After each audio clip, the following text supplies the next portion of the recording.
UP और उत्तराखंड की खबरों के लिए एबीपी गंगा को सब्सक्राइब करें और बेल आइकन दबाएं। साथियों, जब किसी क्षेत्र में आधुनिक कनेक्टिविटी का विस्तार होता है तो इसका बहुत बड़ा लाभ हमारे किसानों को भी होता है, खेती को होता है। बीते वर्षों में निरंतर ये प्रयास हुआ है कि गांवों में आधुनिक सड़कों के साथ साथ भंडारण की, कोल्ड स्टोरेज की आधुनिक व्यवस्थाएं खड़ी की जाए। हाल में इसके लिए 1,00,000 करोड़ रुपए का स्पेशल फंड भी किसानों के लिए बनाया गया है। इसी साल देश के इतिहास में पहली बार चलते फिरते कोल्ड स्टोरेज यानी किसान रेल शुरू की गई है। इन प्रयासों से किसानों को नए बाजार मिल रहे हैं, बड़े शहरों तक उनकी पहुंच और बढ़ रही है और इसका सीधा प्रभाव ये पड़ रहा है, यानी कि उनकी आय पर भी इसका प्रभाव पड़ रहा है। साथियों, वाराणसी सहित पूर्वांचल में ही जो बेहतरीन इंफ्रास्ट्रक्चर तैयार हुआ है उसका बहुत अधिक लाभ इस पूरे क्षेत्र को हुआ है। वाराणसी में पेरिसेबल कार्गो सेंटर बनने के कारण अब यहां के किसानों को अब फल और सब्जियों को स्टोर करके रखने और उन्हें आसानी से बेचने की बहुत बड़ी सुविधा मिली है। इस स्टोरेज कैपेसिटी के कारण पहली बार यहां के किसानों की उपज बड़ी मात्रा में विदेशों में निर्यात हो रही है। आज बनारस का लंगड़ा और बनारस की दशहरी आम लंदन और मिडल ईस्ट में अपनी खुशबू बिखेर रहा है। अब बनारस के आम की डिमांड विदेशों में भी निरंतर बढ़ रही है। अब यहां जो पैकेजिंग की सुविधाएं तैयार हो रही है उस वजह से पैकिंग के लिए दूसरे बड़े शहरों में जाने की जरूरत अब नहीं रहेगी।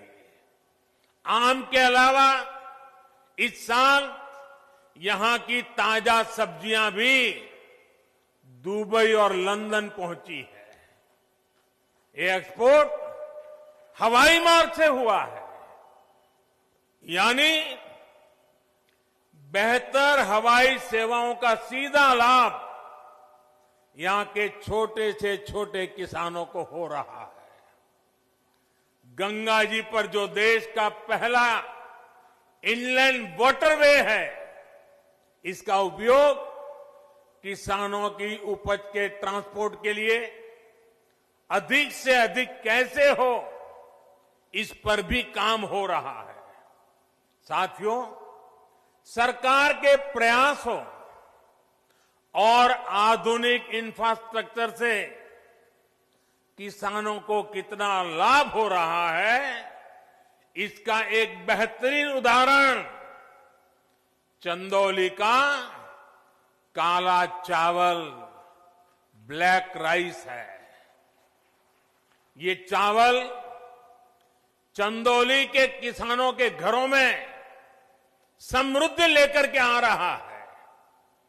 चंदौली के किसानों की आय को बढ़ाने के लिए 2 साल पहले काले चावल की एक वैरायटी का प्रयोग यहां किया गया था।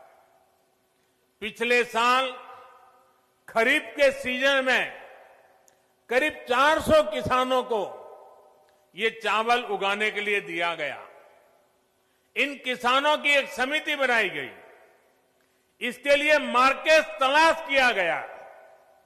सामान्य चावल जहां 35-40 रुपए किलो के हिसाब से बिकता है, वहीं यहां बेहतरीन काला चावल 300 रुपये तक बिक रहा है। बड़ी बात यह भी है कि ब्लैक राइस को विदेशी बाजार भी मिल गया है। पहली बार ऑस्ट्रेलिया को यह चावल निर्यात हुआ है, वो भी करीब 850 रुपये किलो के हिसाब से। यानी जहां धान का एमएसपी 1800 रुपये है, वहीं काला चावल 8,500 रुपये प्रति क्विंटल बिका है।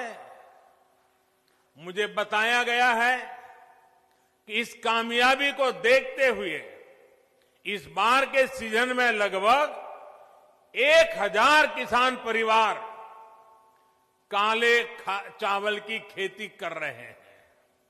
भाइयों और बहनों, किसान को आधुनिक सुविधाएं देना, छोटे किसानों को संगठित करके उनको बड़ी ताकत बनाना, किसानों की आय बढ़ाने के प्रयास निरंतर जारी है।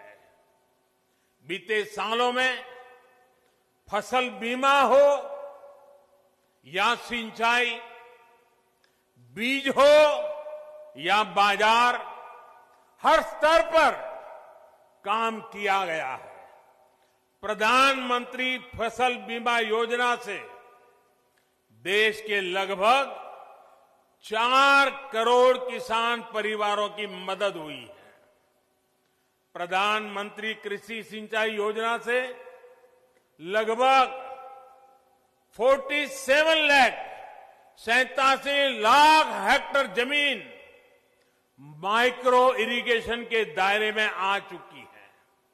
लगभग 77,000 करोड़ रुपए के इरिगेशन प्रोजेक्ट पर तेजी से काम चल रहा है। लेकिन साथियों, सफल प्रकल्प ही काफी नहीं होते।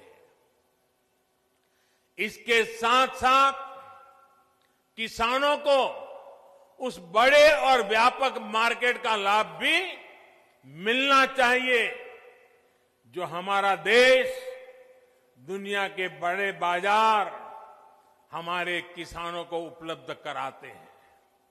इसलिए विकल्प के माध्यम से किसानों को सशक्त करने का रास्ता अपनाया गया है। किसान हित में किए गए कृषि सुधार ऐसे ही विकल्प किसान को देते हैं। अगर किसान को कोई ऐसा खरीदार मिल जाए जो सीधा खेत से उपज उठाए, जो ट्रांसपोर्ट से लेकर लॉजिस्टिक के हर प्रबंध करे और बेहतर कीमत दे, तो क्या किसान को अपनी उपज उसे बेचने की आजादी मिलनी चाहिए कि नहीं मिलनी चाहिए?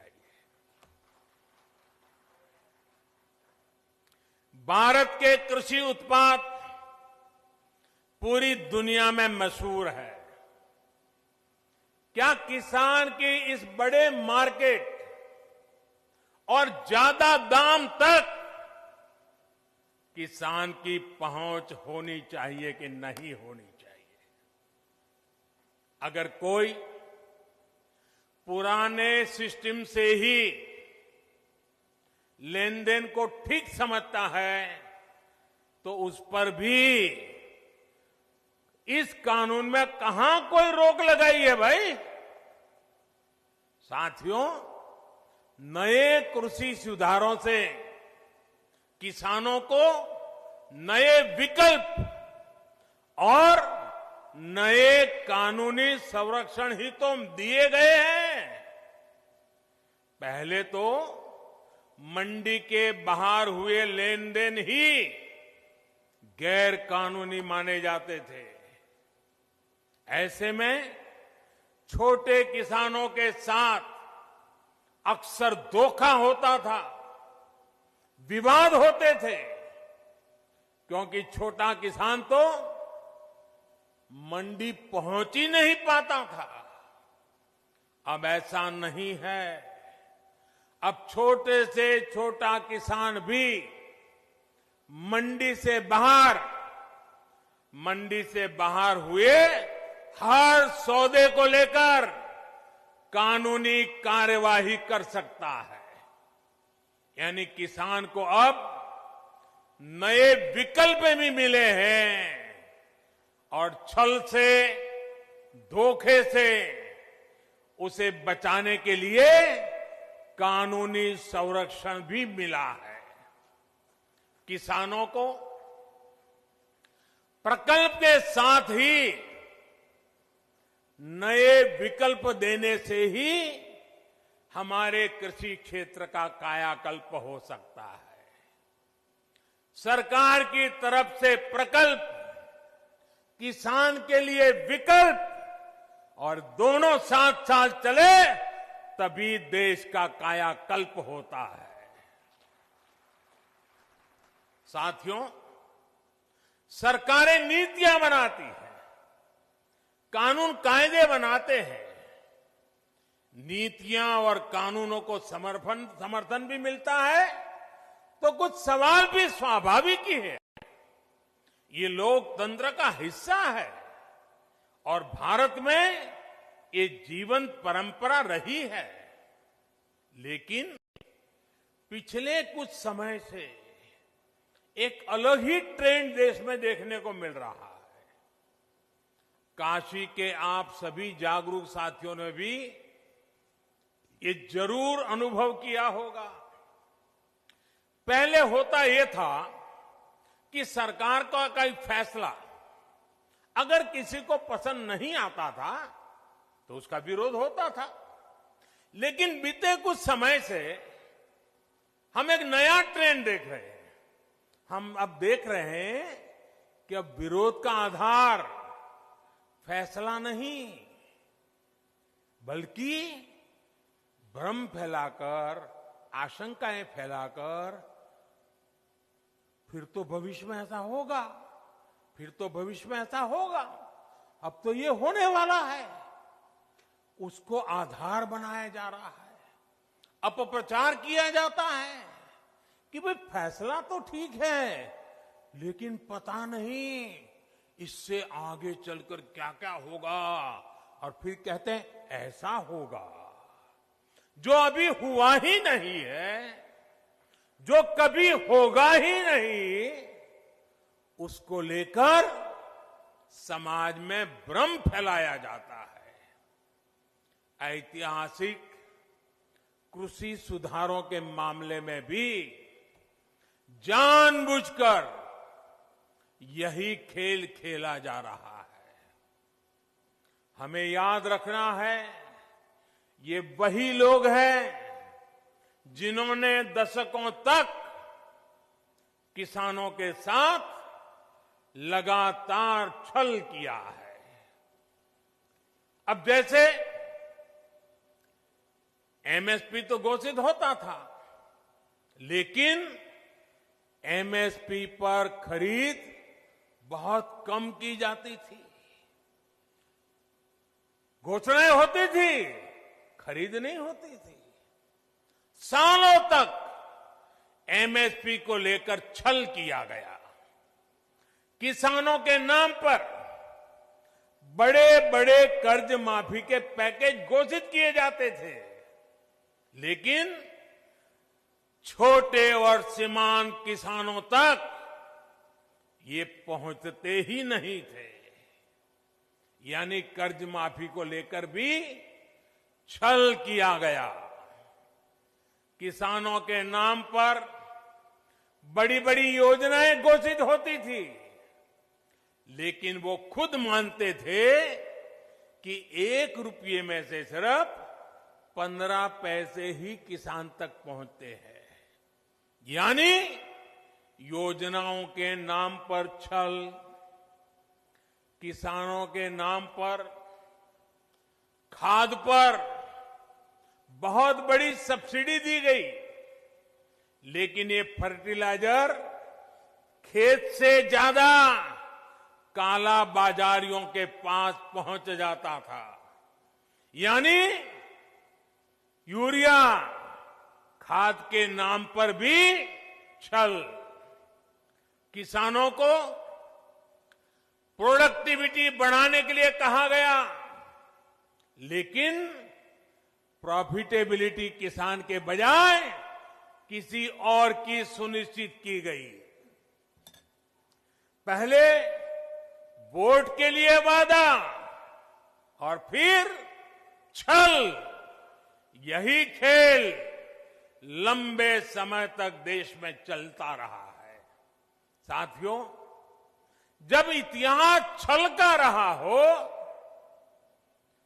तब दो बातें बड़ी स्वाभाविक है।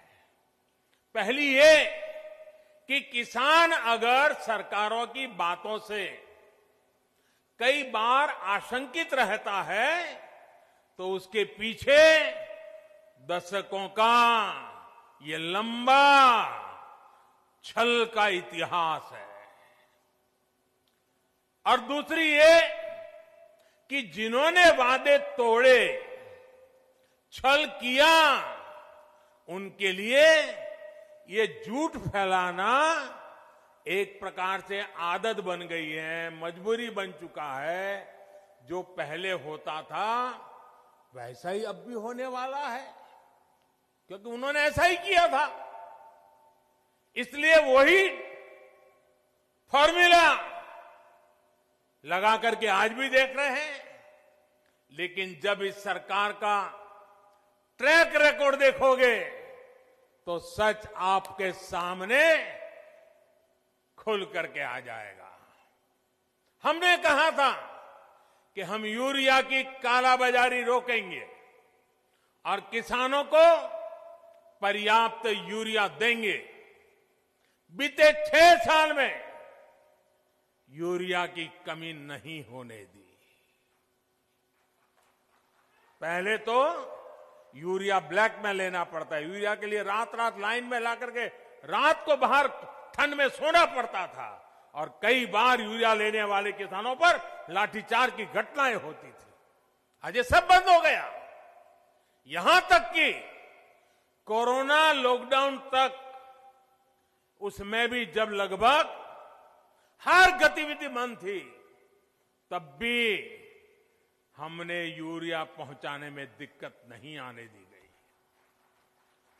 हमने वादा किया था कि स्वामीनाथन आयोग की सिफारिश के अनुकूल लागत का 1.5 गुना एमएसपी देंगे। ये वादा सिर्फ कागज पर ही नहीं, ये वादा हमने पूरा किया। और इतना ही नहीं, किसान के बैंक खाते तक पैसे पहुंचे, इसका प्रबंध किया। साथियों, सिर्फ दाल की ही बात करें,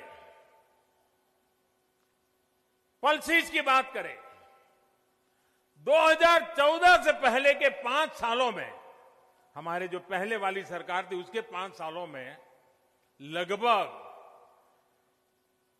650 करोड़ रुपए की ही दाल किसान से खरीदी गई थी। कितनी?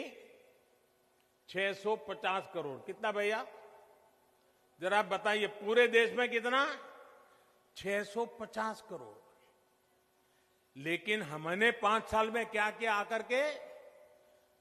हमारे 5 सालों में हमने लगभग 49,000 करोड़, 49,000 करोड़, यानी करीब करीब 50,000 करोड़ रुपए की दालें एमएसपी पर खरीदी है।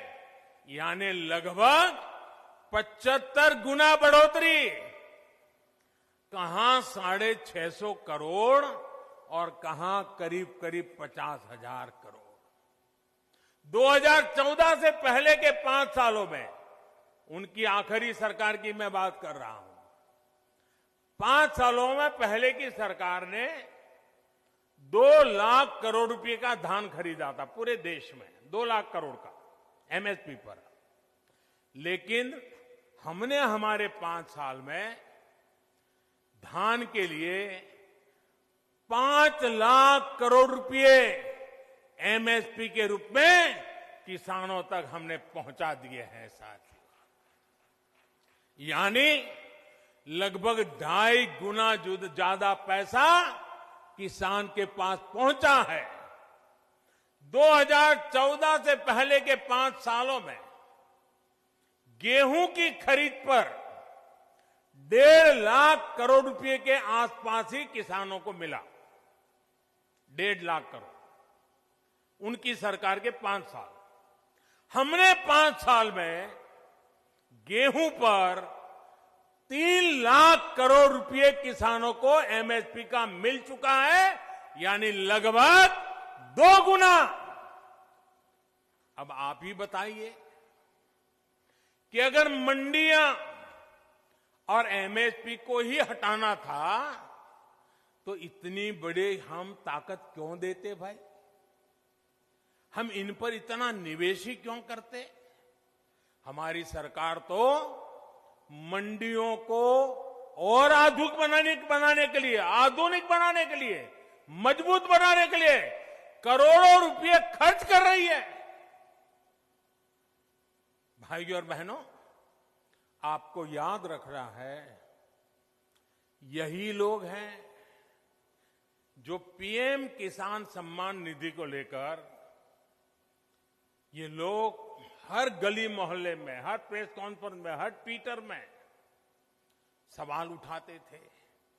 यही लोग अफवाह फैलाते थे, ये मोदी है, ये चुनाव है ना, इसलिए ये किसान सम्मान निधि लेके आया है, ये 2000 रुपया एक बार दे देगा, दोबारा कभी नहीं देगा।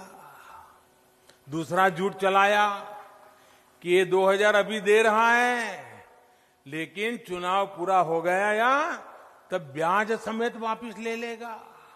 आप हैरान हो जाएंगे, एक राज्य में तो इतना झूठ फैलाया कि किसानों ने कहा भी हमें 2000 रुपये नहीं चाहिए, यहां तक झूठ फैलाया।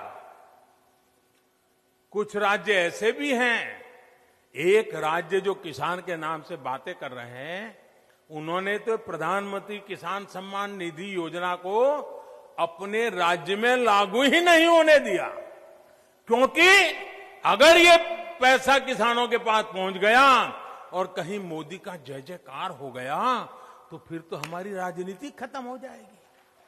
किसानों के जेब में पैसा नहीं जाने दिया।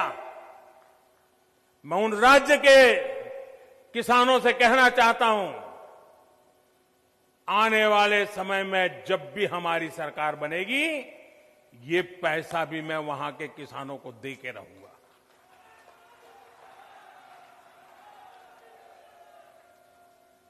साथियों, देश के 10 करोड़ से ज्यादा किसान परिवारों के बैंक खाते में सीधी मदद दी जा रही है और ये प्रधानमंत्री किसान सम्मान निधि के द्वारा लगातार चल रहा है। साल में 3 बार देते हैं और अब तक 1 लाख करोड़ रुपया सीधा किसानों के बैंक खाते में पहुंच चुका है। साथियों, हमने वादा किया था कि किसानों के लिए पेंशन योजना बनाएंगे। आज पीएम किसान मानधन योजना लागू है और बहुत कम समय में ही 21 लाख किसान परिवार इसमें जुड़ भी चुके हैं। भाइयों और बहनों, वादों को जमीन पर उतारने के इसी ट्रैक रिकॉर्ड के बल पर किसानों के हित में नए कृषि सुधार कानून लाए गए हैं। किसानों को न्याय दिलाने में ये कितने काम आ रहे हैं, ये आए दिन हम जरूर देखेंगे, अनुभव करेंगे और मुझे विश्वास है मीडिया में भी इसकी सकारात्मक चर्चाएं होगी और हमें देखने भी मिलेगा, पढ़ने को भी मिलेगा। मुझे एहसास है कि दशकों का छलावा किसानों को आशंकित करता है। किसानों का दोष नहीं है, लेकिन मैं देशवासियों को कहना चाहता हूं, मैं मेरे किसान भाई बहनों को कहना चाहता हूं